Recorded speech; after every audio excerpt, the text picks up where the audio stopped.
Est-ce que quelqu'un peut célébrer le Seigneur ce matin? Je pensais que nous étions en train d'acclamer celui qui a reçu le nom, qui est élevé au-dessus de tous les noms. Je pensais que nous étions en train d'acclamer Jésus. Bien aimé, lorsque nous sommes dans la présence de Dieu, tout geste que l'on pose a des effets dans le spirituel et les conséquences sont dans le physique. Pendant que toi tu es en train d'acclamer, je suis en train de voir comment est-ce que le chemin s'ouvre devant toi. Pendant que tu es en train d'acclamer Jésus, je suis en train de voir comment Dieu est en train de libérer une puissance qu'il faut sur ta vie. Alors que tu acclames le Seigneur, le ciel s'ouvre sur ta vie. Alors que tu célèbres Jésus par tes acclamations et des cris de joie, je prie ce matin que l'atmosphère de joie soit ton partage au nom de Jésus. Que ta vie soit introduite dans une saison de célébration et de témoignage. Tu témoigneras de la grandeur de Dieu. Tu témoigneras de la fidélité de Dieu. Tu témoigneras de la toute-puissance de Dieu. Tu témoigneras de la compassion de Dieu. Tu témoigneras des hauts faits de Dieu.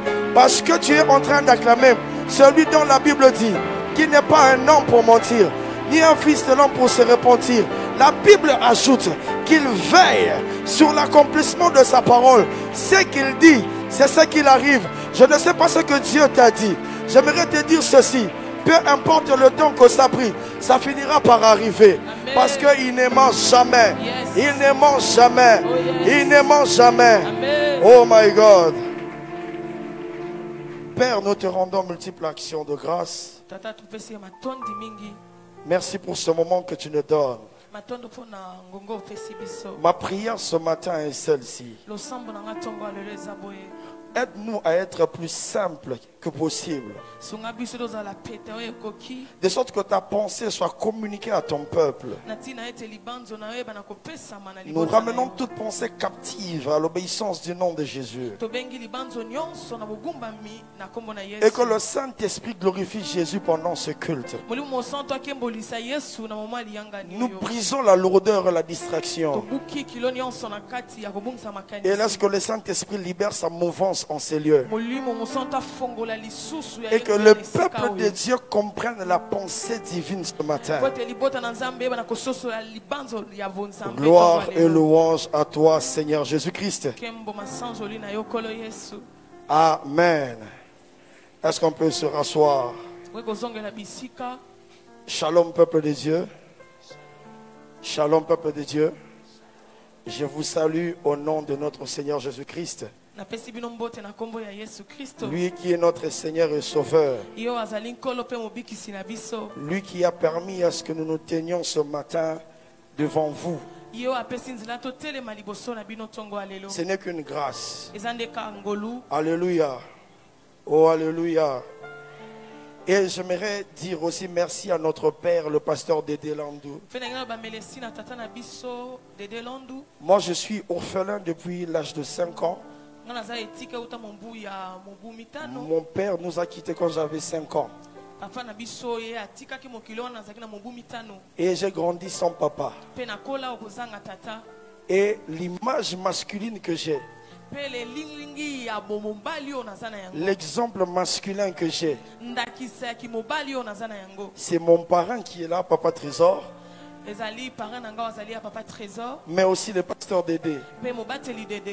Je l'observe comment est-ce qu'il parle de fois avec Maman Jolie. Je regarde comment est-ce qu'il parle avec nos 4 petites sœurs.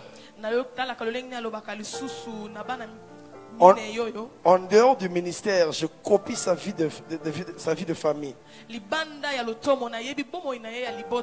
Alors comprenez que l'amour que j'ai pour lui va au-delà d'un pasteur. Je le considère comme un père pour moi. Et tout l'amour que je pouvais donner à mon père biologique,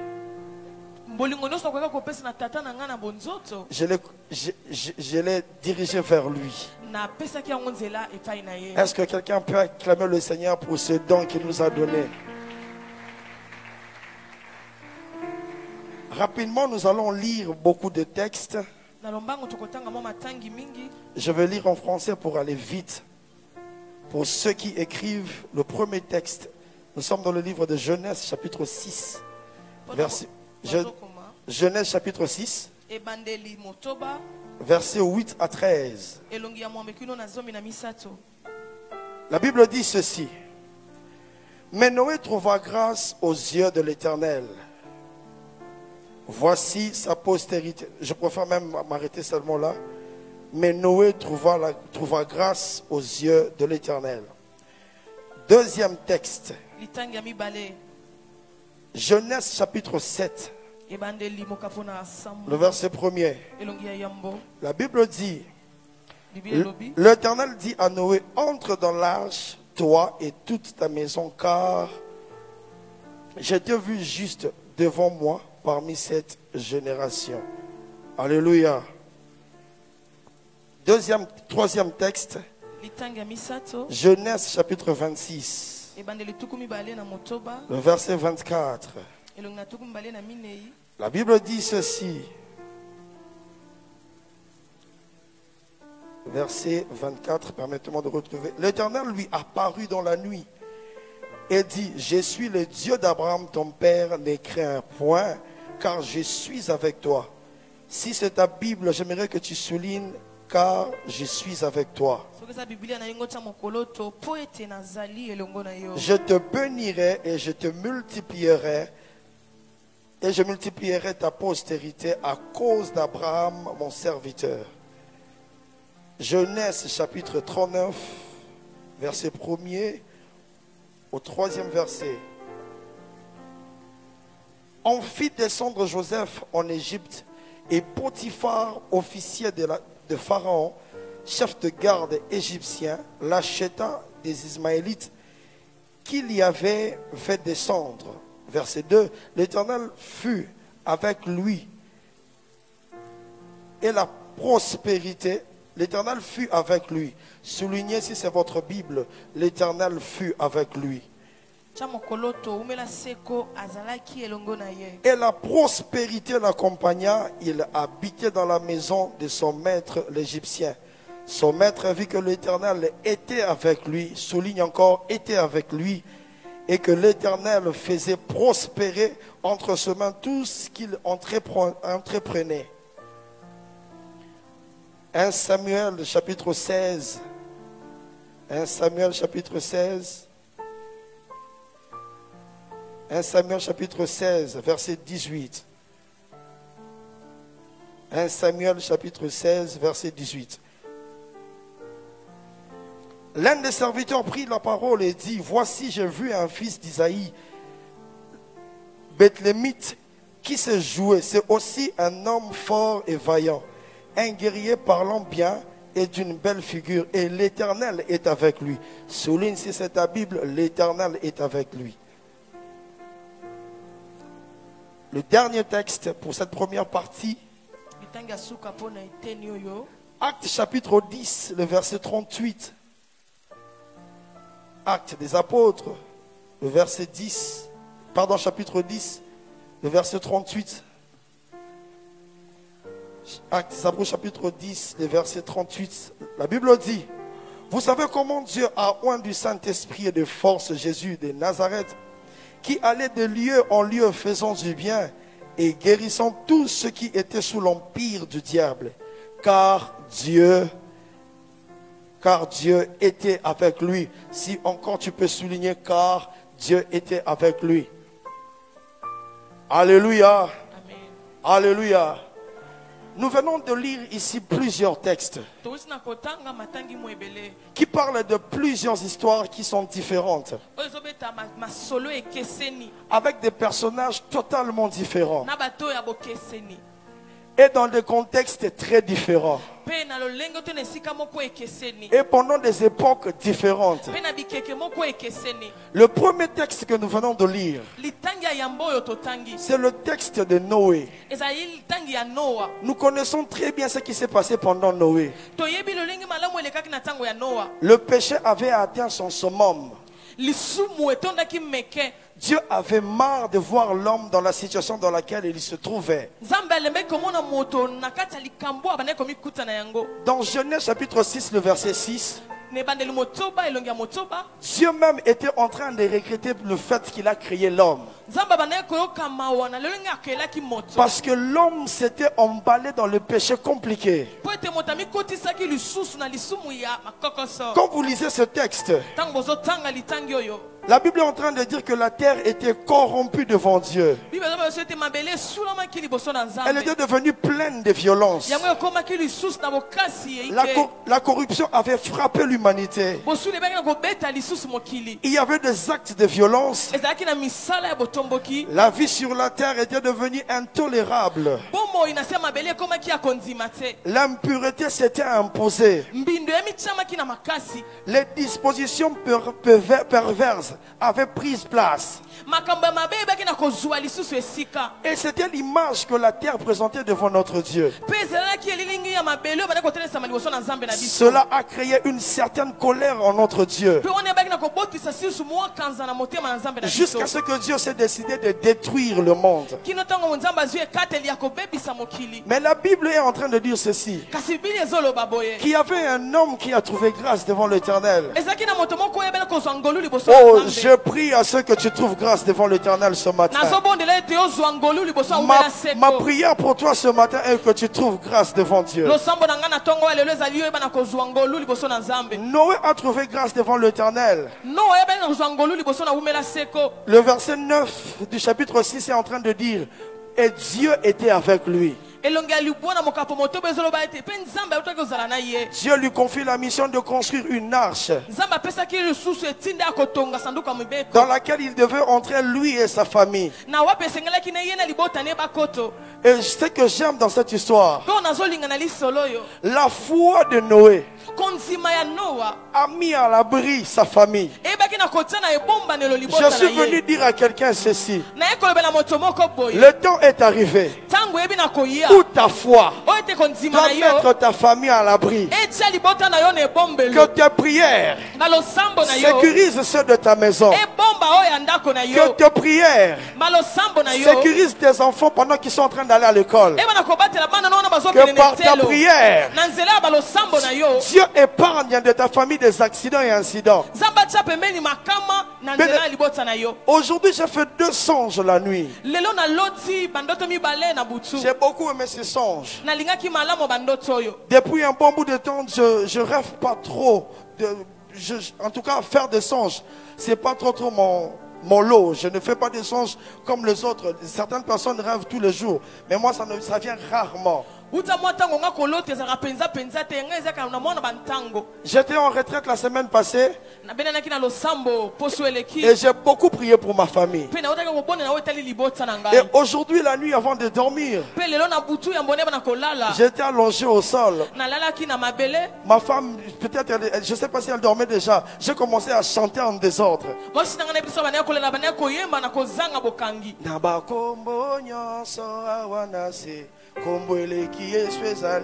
J'ai chanté, j'ai mélangé des louanges, et des louanges en français, et des louanges en lingala, et des louanges en anglais. J'ai mélangé. Et le sommeil m'a emporté, je me suis endormi. Quel est le songe que j'étais en train de faire? Parmi les 2 songes, le premier songe que j'ai fait, je me suis vu en train de construire une maison avec des matériaux très durables. Et les travailleurs qui travaillaient là étaient très grands de taille. Et quand j'ai fini de la construction de cette maison, je suis entré dans un véhicule. Je suis parti chercher les membres de ma famille. Je les ai pris un par un. Et quand j'ai fini là-bas, je suis parti voir ma belle famille. J'ai pris ma belle-mère. Dans ce songe, j'ai mon beau-frère qui est à l'extérieur du pays, mais qui était ici au Congo dans ce songe.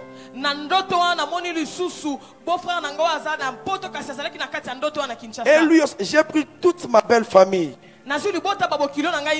Je les ai mis dans ce véhicule. Je suis parti les déposer dans cette nouvelle parcelle que j'avais construite. Et dans ce sens, j'étais en train de dire, ici personne ne vous touchera. Peu importe la risque de l'ennemi, on ne vous touchera pas.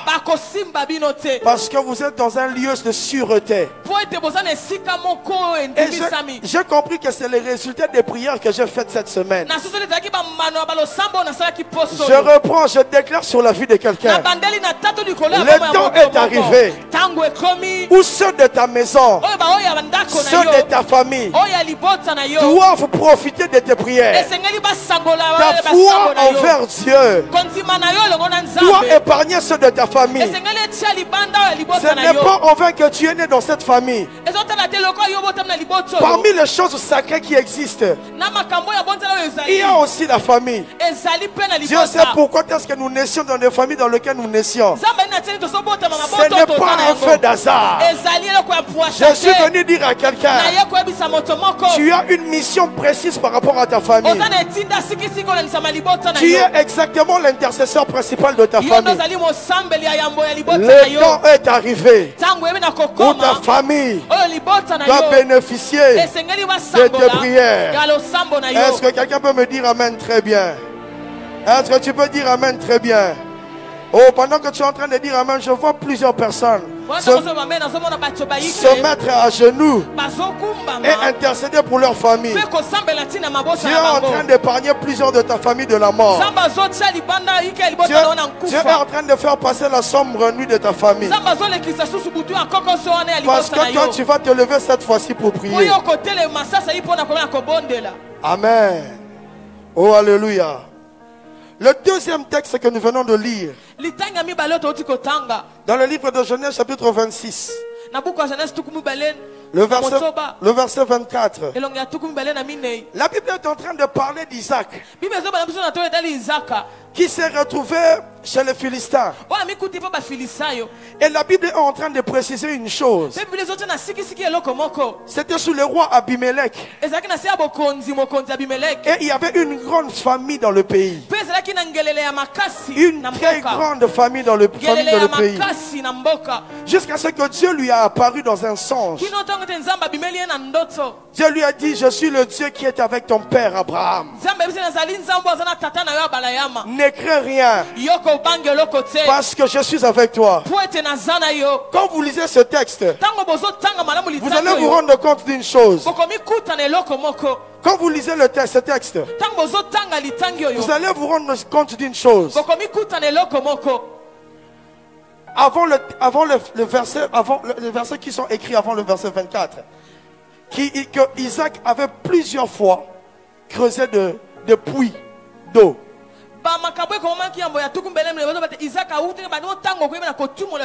qui lui ont été arrachés de force. Et pendant cette grande famine, la Bible est en train de préciser ceci, qu'il cultiva, et puis il est devenu riche, et puis il est devenu fort riche. Vous savez pourquoi? Parce que Dieu était avec lui. Mais je suis venu dire à quelqu'un comme ceci: nous ne nous dépendons pas de la situation économique terrestre. Covid ou pas Covid, nous ne dépendons pas de la situation économique de nos pays. Ceux qui appartiennent à Dieu dépendent de l'économie céleste. Voilà pourquoi les gens de ce monde de foi se posent des questions. Comment nous faisons pour nous marier avec de petits salaires? Comment nous faisons pour nous marier, pour nous stabiliser?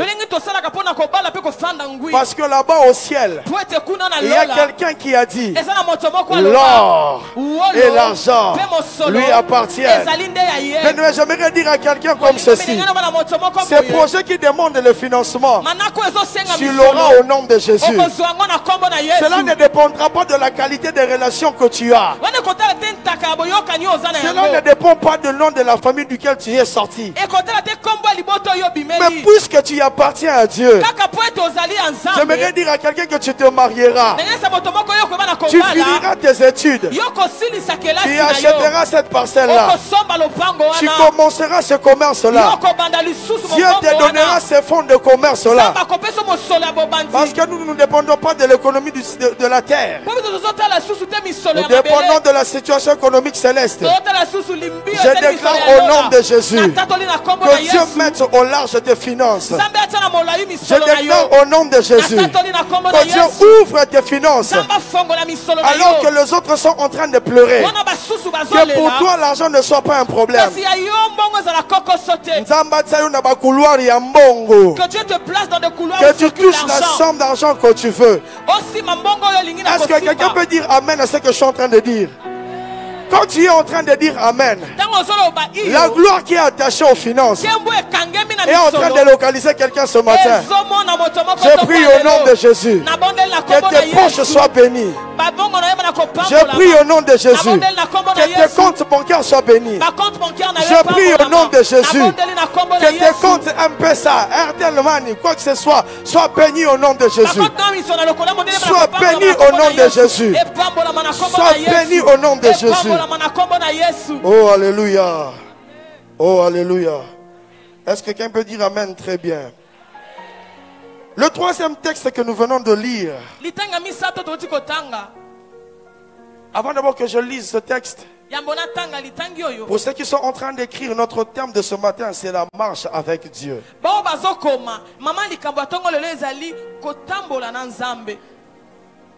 Genèse chapitre 39, verset 1er au verset 3e. On fit descendre Joseph en Égypte, et Potiphar, officier de Pharaon, chef de garde égyptien, l'acheta des Ismaélites qui l'y avaient fait descendre. Verset 2.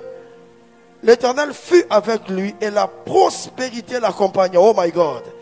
Et il habitait dans la maison de son maître, l'Égyptien. Son maître vit que l'Éternel était avec lui et que l'Éternel faisait prospérer entre ses mains tout ce qu'il entreprenait. Bien, nous connaissons aussi ce texte. Il s'agit bel et bien de Joseph. La Bible est en train de dire ceci, que Joseph a été vendu. Nous connaissons le raison. Joseph a été vendu par ses frères.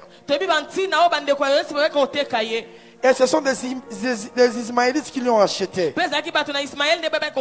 puis quand ils sont allés en Égypte, c'était Potiphar qui l'avait acheté. Pour qu'il soit esclave dans sa maison. Mais seulement quelque chose de très particulier se passe dans la vie de Joseph. Ce que la Bible est en train de dire, que la prospérité l'accompagna.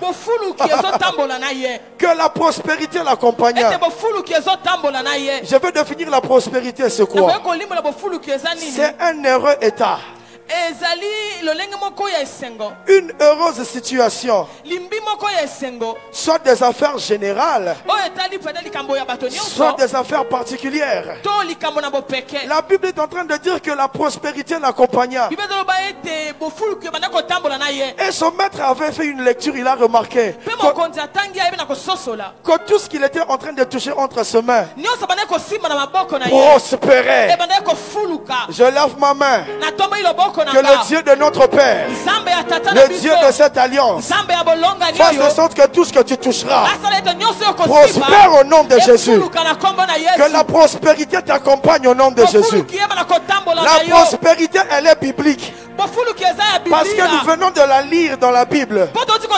Je déclare au nom de Jésus que tout ce que tu toucheras se multipliera.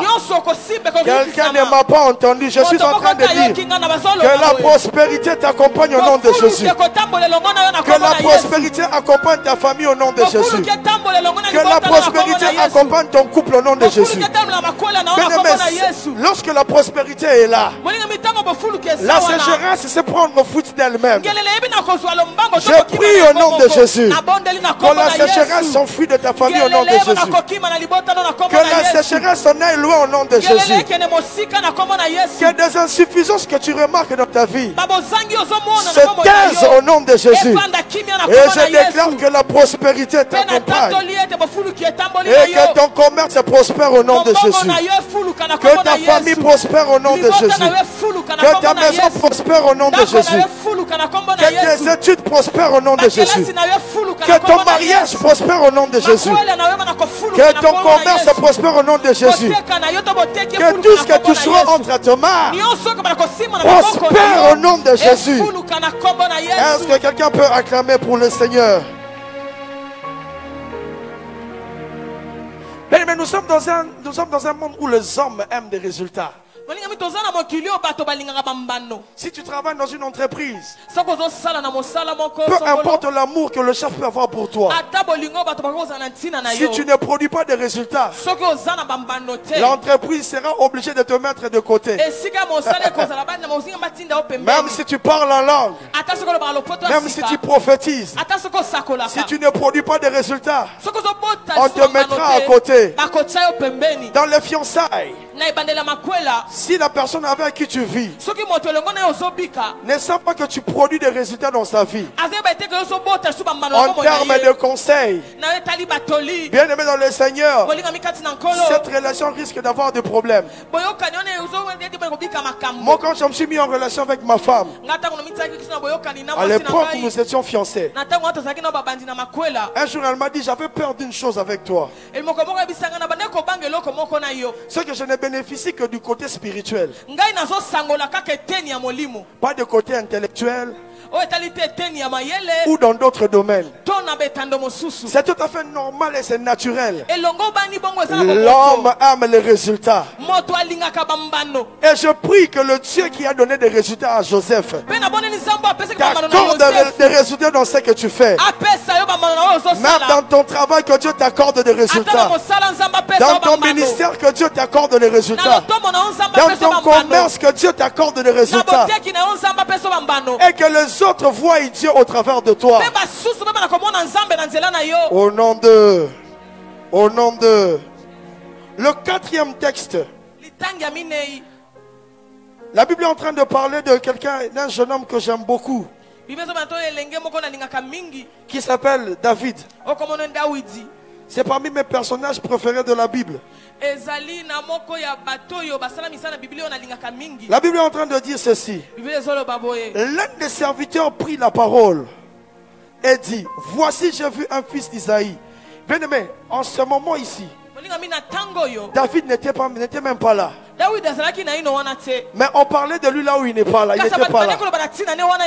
Et on parlait du bien de lui.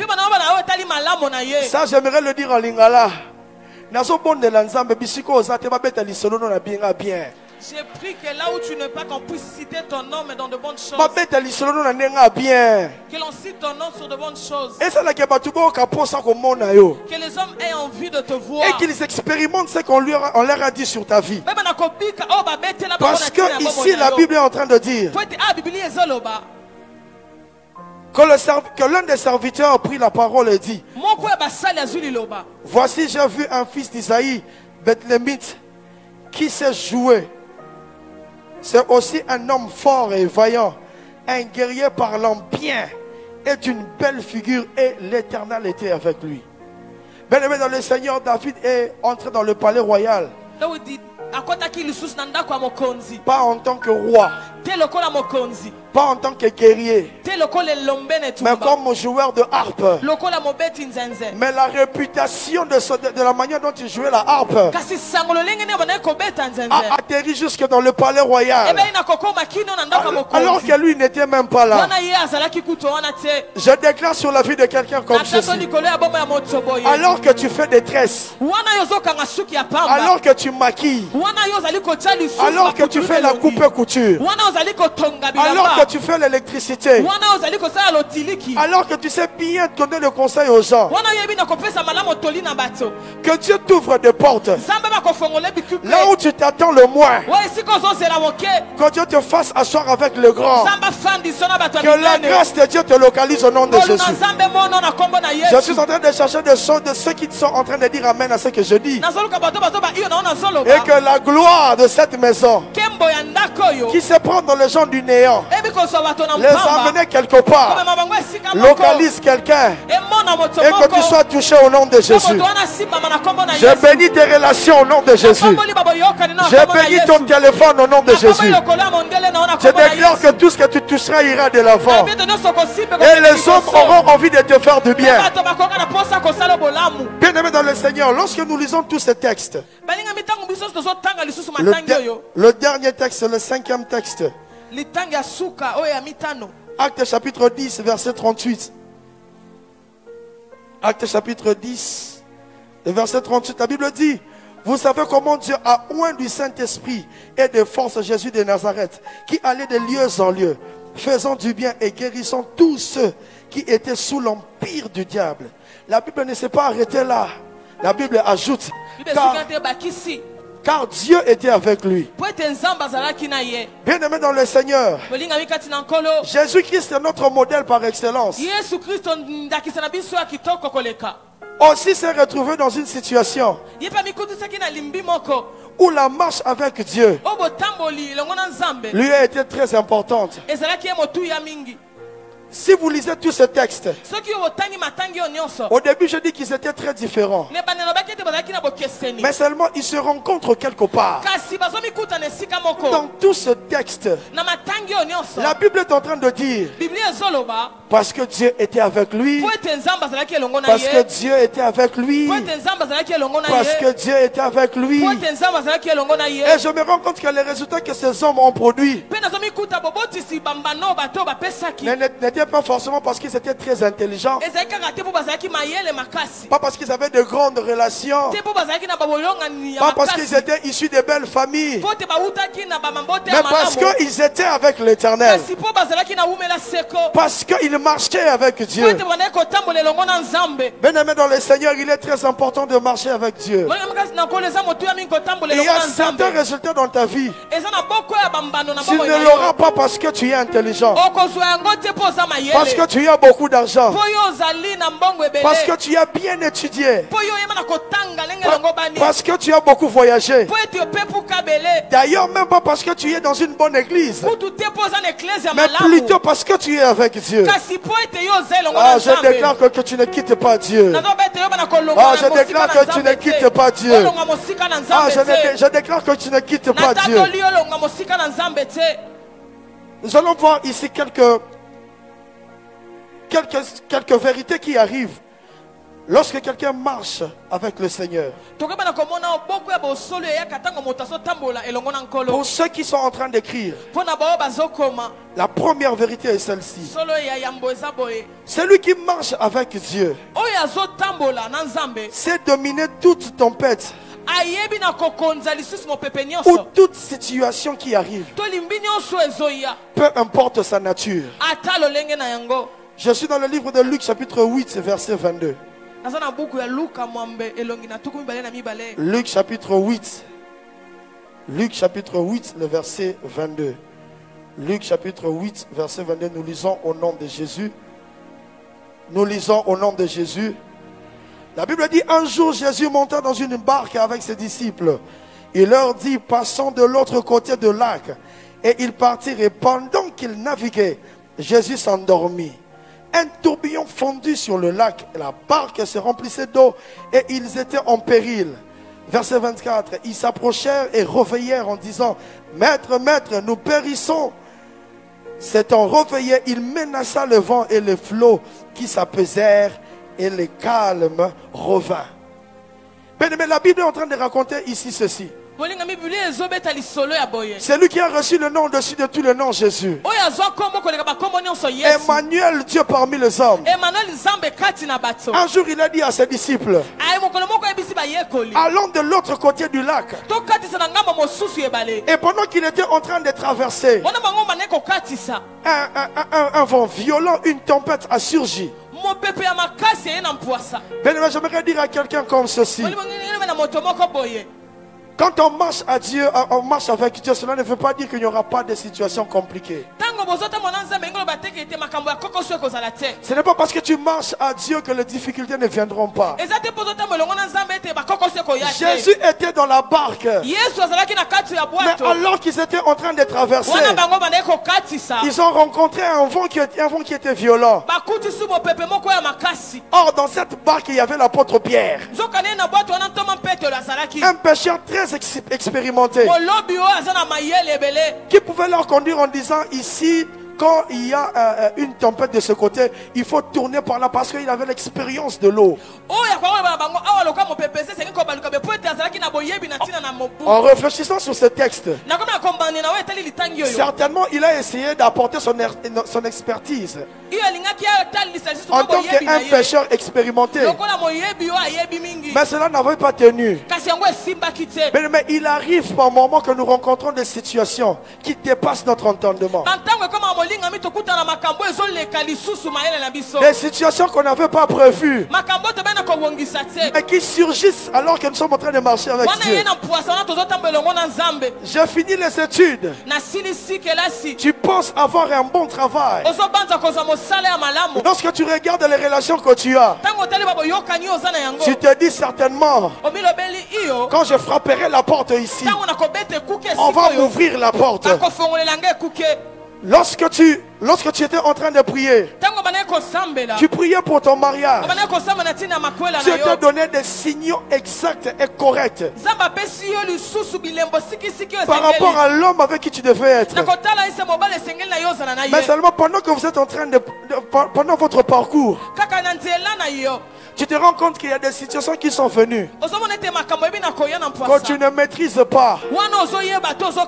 Frères, sœurs dans le Seigneur, il y a certaines situations dans la vie où l'expérience est incapable de résoudre cela. La connaissance est incapable de le résoudre. C'est le Dieu a la capacité de le résoudre.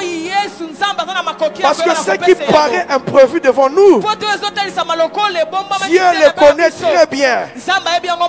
La Bible est en train de dire dans Jean chapitre 6, le verset 6. Alors que Jésus voulait faire un miracle de la multiplication de pain et de poissons, il a envoyé ses disciples aller chercher la solution. Mais la Bible souligne, il savait déjà ce qu'il allait faire. Mais Dieu sait tout. Je répète, Dieu sait tout. Je suis en train de m'adresser à quelqu'un qui se retrouve exactement là où Dieu t'avait dit d'être.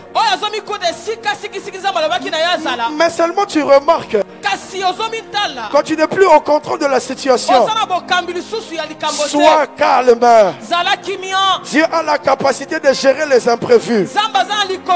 Je suis venu dire à quelqu'un, Dieu a la capacité de gérer les imprévus.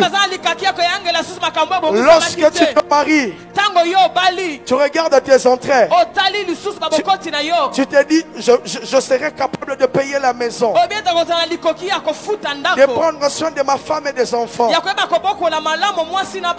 Au moment où tu te maries, quoi que tu perds le travail, une situation imprévue, tu te maries. Lorsque tu entres dans le mariage, tu commences à aligner de fausses couches. Tu commences à aligner des avortements. Bien-aimé dans le Seigneur, il y a même des situations où même la médecine est incapable d'agir. Seul Dieu peut apporter la solution. Bien-aimé, ils ont réveillé Jésus. Ils ont réveillé Jésus. Jésus s'est réveillé. Il a crié sur la tempête. Et celle-ci s'est tue. Je prie au nom de Jésus que le même Jésus qui a crié sur cette tempête crie sur toute situation qui te dérange ce matin. Peu importe la nature de cette situation. Il y a certaines situations qui nous font perdre même la tête. Tu te sens incapable. Tu regardes d'où tu viens. Tu ne sais pas si tu vas arriver là où tu es en train de partir. Parce que le tableau que la vie te présente est tellement compliqué. À cette catégorie de personnes, j'ai envie de vous dire ce matin, laisse Dieu gérer les imprévus. Laisse Dieu gérer les imprévus. Ce qui dépasse notre entendement ne dépasse pas l'entendement de Dieu. Ce qui est plus fort que nous n'est pas plus fort que Dieu. De situations dont on n'a pas le contrôle, Dieu en a le contrôle. Il a la capacité de contrôler ce qui est invisible et invisible. Laisse Dieu contrôler cela. Laisse Dieu gérer les imprévus. Le problème avec les hommes, c'est quoi? Lorsque nous marchons avec Dieu, nous marchons avec Dieu. Des situations compliquées se présentent. Dieu devait être la première option. Nous consultons Dieu à la dernière option. C'est ça le problème. Dieu doit être la première option. Ce ne sont pas tes relations qui doivent être la première option. Ce n'est pas les membres de ta famille. Ce n'est pas le yaya qui est en France qui doit être la première option. C'est Jésus qui doit être la première option. La Bible est en train de dire qu'il a reçu le nom qui est élevé au-dessus de tous les noms. Jésus a la capacité de crier sur toute forme de tempête. Peu importe sa nature, peu importe son origine. Est-ce que quelqu'un peut acclamer le Seigneur ce matin? Oh my God, Jésus. Merci Jésus. Merci Jésus. Je suis en train de m'adresser exactement à quelqu'un qui est là ce matin. Lorsque tu fais la lecture de ta vie, tu te rends compte que les choses sont en train d'aller de mal en pire. Or, là où tu te retrouves maintenant, c'est exactement là où Dieu te voulait. J'aimerais dire à cette personne, Dieu n'avait pas menti. Il sait ce qu'il est en train de faire. Ça finira par. Ça finira par. La sombre nuit va. Non, ça finira par. Ça finira par. La sombre nuit va. Ça finira par passer. Et tu t'en sortiras. Deuxième vérité, qui est attaché à ceux qui marchent avec le Seigneur. Celui qui marche avec Dieu est candidat aux exploits et aux victoires spectaculaires. Est candidat aux exploits et aux victoires spectaculaires. 1 Samuel chapitre 17 verset 45. La Bible dit, David dit aux Philistins, tu marches contre moi avec l'épée, la lance et les javelots, et moi je marche contre toi au nom de l'Éternel des armées, du Dieu de l'armée d'Israël que tu as insulté. Nous connaissons ce texte. Il s'agit de David. Ce frère était dans le champ de bataille. Eliab, Shama et Abinadab. Le 3 était dans le champ de bataille. Et leur père lui envoie aller donner de la nourriture à ses frères. David arrive dans le champ de bataille. Il trouve Israël dans une très mauvaise posture. Goliath est en train de semer la terreur dans le camp d'Israël. Il est en train d'insulter le Dieu d'Israël. Personne n'a pu lever la tête. Alors que dans ce champ de bataille, dans le camp d'Israël, il y avait aussi des gens qui étaient expérimentés dans le combat. Se battre faisait partie de leur quotidien. Mais seulement devant Goliath, toute l'armée s'était tue. Jusqu'à ce qu'un jeune homme a surgi, qui s'appelle David, minimisable physiquement, qui a affronté Goliath. Mais les Goliaths sont le genre de défis qui font taire tout le monde dans la famille. Des genres de défis qui font peur à toute une génération. Personne n'était capable d'ouvrir, de lever la tête. Bien aimé, il y a des familles comme ça. Difficile pour que quelqu'un puisse franchir une certaine limite. Les gens qui vivent dans une certaine peur, parce que ça frappait tout le monde. Et lorsque tu nais dans cette famille, tu te dis, moi aussi j'attends seulement mon sort. Certainement je finirai comme eux. Certainement moi aussi ça ne marchera pas. Parce que ceux qui sont venus avant moi, avec toute l'expérience qu'ils ont de bataille, n'ont pas pu vaincre ce défi. Est-ce que moi je pourrais le faire? Bien aimé dans le Seigneur, j'ai ma grande soeur qui est là. Elle prie ici. Je suis l'avant-dernier de ma famille. Mais j'ai été le premier à me marier. Après moi, la porte s'est ouverte. D'autres ont commencé à se marier. Ça ne dépend pas de l'âge, ni de la position que tu occupes dans la famille. Ça dépend de Dieu. Il est possible que le Goliath de ta famille tombe. Tu peux faire tomber le Goliath de ta famille. Tu peux faire tomber le Goliath de ta famille. Toi, tu peux finir les études. Tu peux bien te marier. Tu peux dépasser les limites. Là où papa et maman ne sont pas arrivés, toi, tu peux arriver. Ce qui a fait fléchir les genoux aux autres, toi, tu peux en sortir victorieux. Pas parce que tu as des muscles, pas parce que tu as beaucoup de relations, mais parce que tu es Dieu. Je prie ce matin au nom de Jésus que le Goliath de la famille de quelqu'un tombe, que le Goliath du quartier de quelqu'un tombe, que le Goliath de ta génération tombe, que Dieu se glorifie par toi. Ce que j'aime avec le Goliath, quand un défi est grand, la victoire aussi sera grande. Oui, je répète ce que j'ai dit. Quand le défi est grand, la victoire aussi sera grande. Je devais avoir 19 ans ou 20 ans à l'époque. J'étais à l'université de Kinshasa, j'étais déjà étudiant. En mathématiques informatiques. Je crois que je devais être en 2e année. Je faisais le sport, j'étais lutteur. À un moment donné, je faisais ça tellement en cachette pour que ma famille ne soit pas au courant.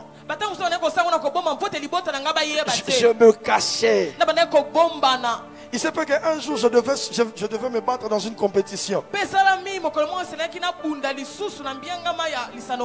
Mon adversaire était plus âgé que moi. J'ai vu après le tirage au sort, j'ai vu mon coach venir vers moi. Il me dit, il m'appelle au nom qu'on m'appelait à l'époque, petit.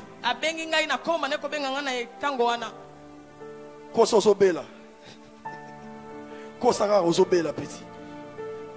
Présente un mensonge que tu es malade. Je leur dirai que tu es malade, tu ne sauras te battre. Parce que ton adversaire, il a fait tomber plusieurs. Et sincèrement, quand j'ai vu ce gars, il s'appelait Hugues. Il habitait ma tête. Il était très musclé, très plus âgé que moi. Il avait de la taille plus que moi.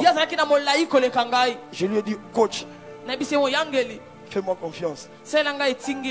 Petit, je te prépare pour de grandes choses. S'il te plaît, Bon que tu es malade. je lui ai dit, coach, je vais me battre avec lui. Nous entrons sur le bâche. Il commence par me marquer le point. Il a eu du coup 3 points plus que moi d'avance. J'ai commencé à l'attaquer, je ne défendais plus.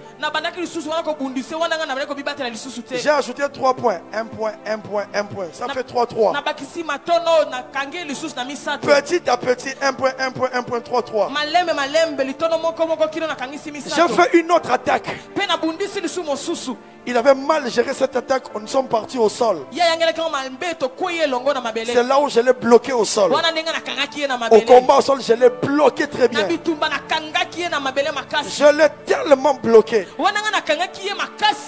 J'étais conscient des enjeux qui étaient autour de ce combat. J'avais très bien fait ce geste. Je l'ai bloqué de toutes mes forces. 45 secondes après, il a frappé. Il n'a pas pu supporter ce geste. Bien-aimé, à chaque fois que j'ai lu ce passage, je pense à ce combat-là. Peut-être que tu t'es dit que tu n'as pas assez de force. Oui. Tu n'as pas une taille spirituelle qu'il faut. Oui, peut-être. Mais rassure-toi d'une chose, que tu marches avec Dieu. Et si tu marches avec Dieu, tu peux emmener dans ta famille des choses qui n'ont jamais existé. Quelqu'un ne m'a pas entendu. Tu peux commencer dans ta famille des choses qui n'ont jamais existé. À cause de cette victoire, tout le monde a posé la question: de qui ce jeune homme est-il fils? Oh, je suis en train de voir quelqu'un. C'est par toi que le nom de ta famille sera connu. Oh, c'est par toi que le nom de ta famille sera connu. Pas parce que tu es grand, pas parce que tu es fort, mais parce que Dieu est avec toi. Maman, il faut bien élever ces enfants-là. Ils feront ta fierté. Maman, vends le pain s'il le faut. Vends la braise s'il le faut. Vends tout ce que tu peux vendre s'il faut. Dieu va t'honorer au travers de ses enfants. Oh, que cette gloire touche une maman au nom de Jésus. Et sobre de la fleur.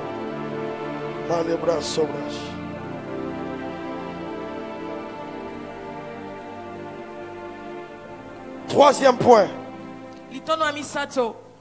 Celui qui marche avec Dieu a la conscience du salut. A la conscience du salut. Car il sait qu'il n'est qu'un pèlerin et qu'il passera un jour. Celui qui marche avec le Seigneur a la conscience du salut et il sait qu'il va passer un jour. Partout où il marche, quand il pose les pieds, il sait qu'un jour il partira. Je suis dans le livre de 1 Pierre chapitre 2, le verset 11. La Bible dit: bien-aimés, je vous exhorte, comme étrangers et voyageurs sur la terre, à vous abstenir de convoitises charnelles qui font la guerre à l'âme. Oh, alléluia. Oh, alléluia. L'homme est tripartite. Lorsque nous acceptons Jésus-Christ comme Seigneur dans nos vies, nous sommes sauvés. Notre esprit est sauvé. Mais la plus grande bataille se trouve au niveau de l'âme. Le siège des sentiments. Le siège des émotions. Le siège des décisions. Et c'est pendant tout ce temps, quand tu marches avec le Seigneur, tu pourras comprendre que ma vie ici sur terre n'est que pour un temps, et que je ne peux pas m'attacher beaucoup trop aux choses terrestres. Mais la finalité de tout enfant de Dieu est le ciel. Il y a certaines personnes qui vivent ici sur terre comme s'ils avaient tout le temps ici sur terre. Les enfants de Dieu s'attachent trop aux biens matériels, que nous commençons à agir comme des païens.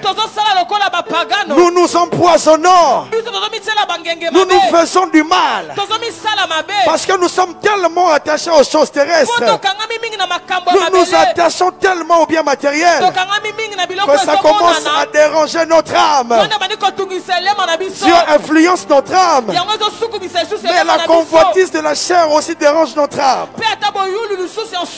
Bien-aimé, ce matin je suis venu dire à quelqu'un, à chaque pas de ta vie, à chaque coup de ton souffle, n'oublie jamais que Jésus va revenir.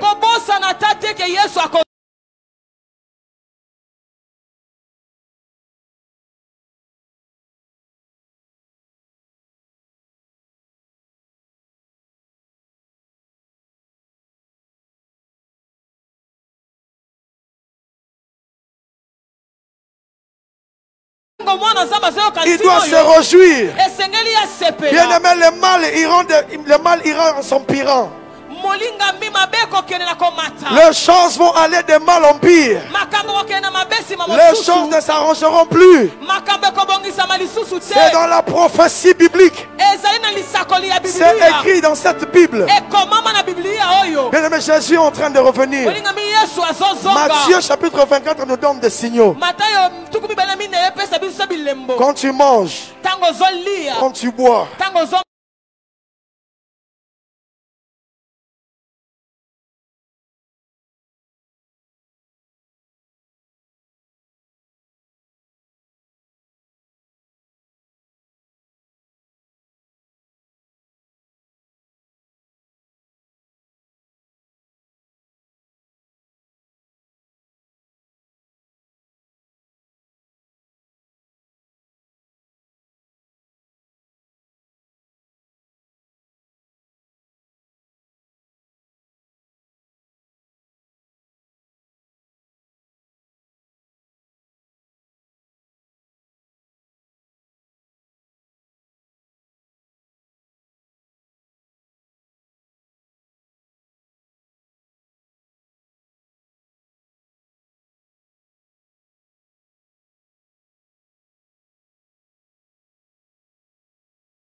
ne signifie pas que tu marches avec Dieu. Non. Non. Ce n'est pas parce que tu te retrouves avec des amis chrétiens que tu dois penser que toi, si tu marches avec Dieu, sortez de mélange. Dieu n'aime pas le mélange. Les mêmes personnes qui viennent à l'église, ce sont les mêmes personnes qui vont en boîte de nuit. Ce sont les mêmes personnes qui pratiquent l'impudicité. Ce sont les mêmes personnes qui insultent. Ce sont les mêmes personnes qui y viennent le dimanche au culte, mais le soir, le même dimanche, tu vas les retrouver dans une boîte de nuit quelque part, avec des vieux papas en petites culottes.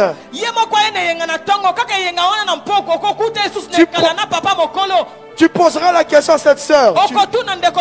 Tu marches avec Dieu. Il te dira oui. Quelqu'un qui marche avec Dieu ne marche pas dans le péché. Il marche dans la crainte de l'Éternel. Il marche dans la crainte de Dieu pour garder Dieu à côté de lui. Parce que Dieu n'aime pas le péché. Dieu déteste le péché sous toutes ses formes. Sanctifie tes pensées. Sanctifie tes paroles. Sanctifie tes actes. Sors du mélange. Sors de la sorcellerie. Sors des traditions. Sors de la coutume. Sors de l'impureté. Sors de l'adultère. Je suis en train de crier sur l'esprit de quelqu'un. Jésus est en train de revenir. Sors du mélange pour que tu bénéficies de l'enlèvement. Je vais finir par ici. Jean chapitre 6, le verset 44. Bien, mais vous savez que la vie chrétienne est centrée sur la personne de Jésus. Et pour que Jésus a posé cette pierre ici sur terre, physiquement, la rencontre avec le Père passe toujours par Jésus. Il n'y a pas un autre nom en dehors de Jésus. Jésus-Christ est le chemin, la vérité et la vie. La Bible dit ceci dans Jean chapitre 6 verset 44. Nul ne peut venir à moi si le Père qui m'a envoyé ne l'attire, et je le ressusciterai au dernier jour. Bien-aimé dans le Seigneur, il n'y a qu'un et un seul chemin pour rencontrer le Père. C'est le Jésus de la croix. C'est le Jésus de la croix. En dehors du nom de Jésus, il n'y a pas un autre nom. En dehors du nom de Jésus, il n'y a pas un autre sacrifice à faire pour accéder à la marche avec le Père. Jésus et Jésus seul. Est-ce qu'on peut incliner nos têtes dans la prière? Je vais finir par cet exemple. Ça fait quelques mois que je prie avec une famille. J'ai remarqué qu'on prie beaucoup, mais les résultats n'en s'en suivent pas. Le ténèbre demeure. J'ai commencé à me poser des questions, qu'est-ce qui se passe? Jusqu'à ce que j'ai compris une chose. Qu'il y avait des choses qui n'allaient pas bien. Dieu m'a dit, appelle leurs petits frères. Parle avec eux. Et ce petit est en train de me dire ceci. Qu'on les avait amenés, que leur maman et son grand frère l'ont amené quelque part vers Kimbanseke, où on les a fait des incisions. Et on a mis des poussières dont ils ignoraient l'origine. Permettez-moi même jusqu'à les appareils génitaux, on a fait des incisions. Bien-aimé dans le Seigneur, quand tu regardes cette femme et ces deux garçons, comment ils prient, c'est comme s'ils ont des pétrole. Dès que tu allumes la flamme de la prière, ils commencent à prier directement. Or, ils sont dans des pratiques de ténèbres. Ainsi me parle le Seigneur ce matin. Tu désires marcher avec Dieu, mais tu sais qu'il y a des pratiques dans lesquelles tu vis qui ne glorifient pas le nom du Seigneur. Ne quitte pas là aujourd'hui, ne quitte pas ces lieux sans voir le pasteur Patrick ou le pasteur Michel. Ils vont prier pour toi. Père, je prie au nom de Jésus. Merci Seigneur pour ce moment. Que ta grâce localise quelqu'un. Donne-nous la discipline, Seigneur, de te garder à côté de nous. Au nom de Jésus.